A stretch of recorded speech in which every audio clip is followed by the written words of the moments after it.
Welcome back. As we mentioned earlier, President Trump missed an opportunity at Tuesday's debate to change the trajectory of this race. Our NBC News Wall Street Journal poll found that by a 2-to-1 margin, registered voters say Joe Biden did a better job in the debate than President Trump. At the same time, our pollsters, Democrat Peter Hart and Republican Nicole McCleskey, conducted 2 Zoom focus groups, 8 men in one, 10 women in the other, to hear directly from voters about how they viewed the debate. Take a look. I beat Bernie Sanders. Not by much. I beat him a whole hell of a lot. I'm here standing facing you, old buddy. Pocahontas would have left 2 days early. You would have lost every primary. What one word or short phrase describes your reaction to the debate? Disparaging. Debacle. Insulting. Juvenile. Crazy. Unfortunate. Disappointing. Lack of vision. Why would you answer that because question? The question is, radical left. Will you shut up, man? Listen, who is on your list, Joe? Looking at this debate, what's the takeaway that comes out of this? Embarrassing is an accurate description. It sent a message that in this country, we don't know how to have a conversation.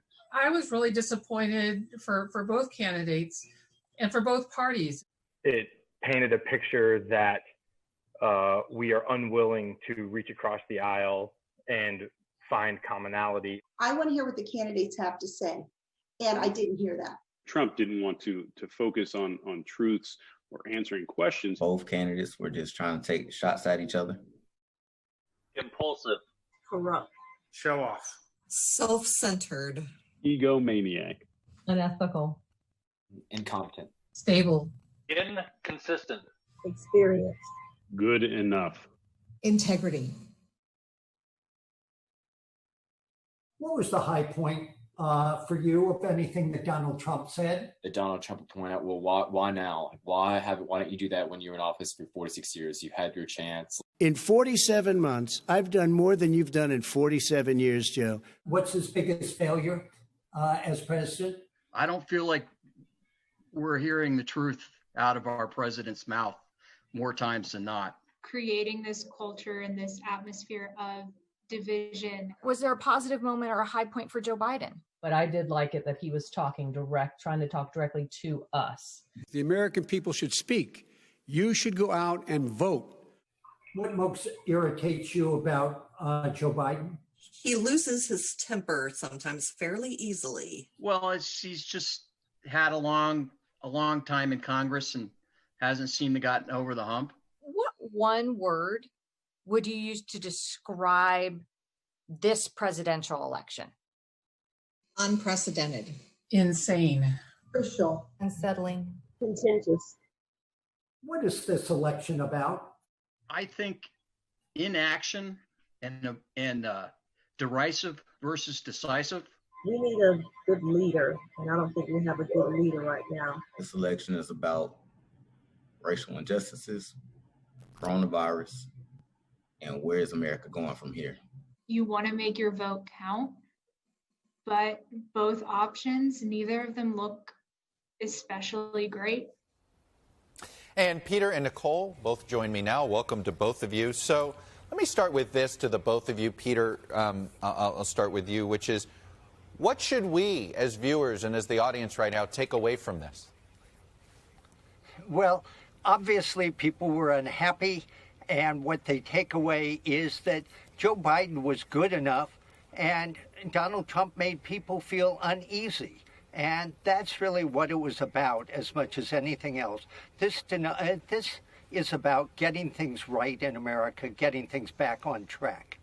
You know, Nicole, it didn't seem like anybody was reassured by either candidate at the debate, even if they were certainly thrown off, perhaps, by what the president did. What was surprising to me in this debate was the extent to which people were disappointed in both candidates. If they were looking for leadership, for any kind of assurance, for any direction for the country, they didn't get it from either one. And that was one of the things coming out of the focus group that was pretty surprising to me, that while the focus has been largely on the president's performance, I think people were disappointed a little bit in Joe Biden as well. I want to put up the, we did so much qualitative and quantitative work this week with both of your firms. both doing regular polling and these focus groups. So we did these word clouds. We asked our polling respondents to just give us a word or phrase about the debate. And here was, Peter, the Biden word cloud of people that thought Biden did better. And what was interesting is how much it's about Trump. Trump avoided questions. Trump unprofessional. Actually doesn't have a lot on Biden himself. Well, exactly. This election is about Donald Trump. It's an up or down. And when the president gets COVID, what it says to everybody, nobody's safe. This election is really coming back around to the basics, and the basics are, how do we get the country back on track? Nicole, let me put up the Trump word cloud. These are the folks that thought Trump did better. And what you see here, the thing that jumps out the most is, even though they thought Trump did better, I don't think they thought that it was a good debate. They said the moderator was unfair, Biden avoided question, Biden lies. Again, what was interesting is the Trump word cloud is more about Biden. Well, it is interesting, and I think what people are saying is they didn't hear much about what Joe Biden has to offer. There were a lot of unanswered questions going into this debate about Joe Biden. Who is he? What does he represent? What direction will he take the country? And those questions weren't answered in this debate. Nicole, should we have more debates? Do you think these folks want to see more of this?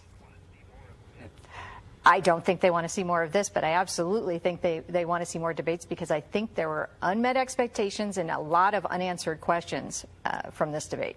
So, Peter, what should the campaigns take away from these focus groups? If you had them, both candidates watch these, what would the lesson that you would want to hear both candidates take away from it?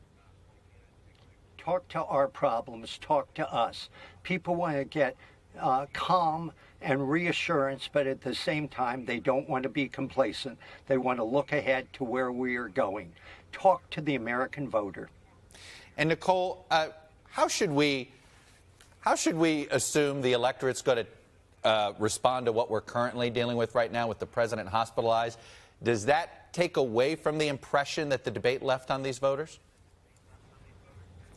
I think the debate left an impression, but I think what has happened over the last week has been deeply unsettling. So I think voters will be, looking for some reassurance in the next debate. They will. I can't imagine how they will react to these unprecedented circumstances. I think they will want some reassurance.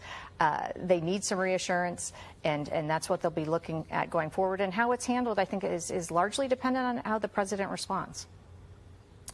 Peter, Hart, Nicole McCleskey, it was really great to watch you guys work and see how, even in the world of Zoom, how we can get a lot of animation out of folks so people can see what real people are reacting to this election, just not what people like us think. Anyway, thank you both for your work.